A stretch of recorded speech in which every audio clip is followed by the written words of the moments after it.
Jeffrey এপস্টাইনের ঘনিষ্ঠ সহযোগী গিলিন ম্যাক্সওয়েলের আভিজাত্য আর গ্ল্যামারের আড়ালে লুকিয়েছিল পৈশাচিক অন্ধকার। এই নারী ছিলেন ব্রিটিশ উচ্চবিত্ত সমাজের এক জ্যোতির্ময় মুখ, অক্সফোর্ড শিক্ষিত প্রভাবশালী সংবাদপত্রের মালিকের কন্যা এবং নিউ ইয়র্কের হাই সোসাইটির মধ্যমণি। এমনকি ব্রিটিশ রাজপরিবারের প্রিন্স অ্যান্ড্রুর সাথে তার ঘনিষ্ঠতা ছিল ওপেন সিক্রেট। দামি পার্টি, চ্যারিটি ইভেন্ট আর চোখ ধাঁধানো লাইফস্টাইলের কারণে তাকে ডাকা হতো সোশ্যাল বাটারফ্লাই। কিন্তু এই পুরো পরিচয়টাই ছিল স্রেফ একটি মুখোশ। নিজের ভাবমূর্তি স্বচ্ছ রাখতে তিনি নিজেকে একজন সমাজকর্মী এবং পরিবেশবাদী হিসেবে প্রতিষ্ঠিত করেছিলেন।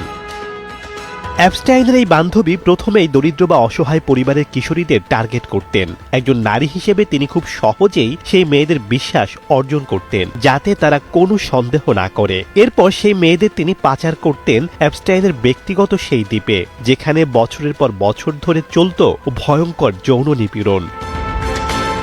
রাজনীতি এবং অর্থনীতির শীর্ষ পর্যায়ের মানুষদের খুশি রাখতে এসব জঘন্য কাজে লিপ্ত ছিলেন গ্লিন ম্যাক্সওয়েল। তার এই কাহিনী আমাদের চোখে আঙুল দিয়ে দেখিয়ে দেয় যে দামি পোশাক আর মার্জিত কথা বললেই কেউ মানুষ হয় না। ক্ষমতার দাপট আর আভিজাত্যের আবরণে যে দানব লুকিয়ে থাকতে পারে, ম্যাক্সওয়েল তার জ্বলন্ত প্রমাণ। আজ তিনি আদালতের রায়ে কারাগারে বন্দী, কিন্তু তার করে যাওয়া অপরাধের ক্ষতগুলো আজও অসংখ্য মানুষের জীবনে দুঃস্বপ্ন হয়ে আছে।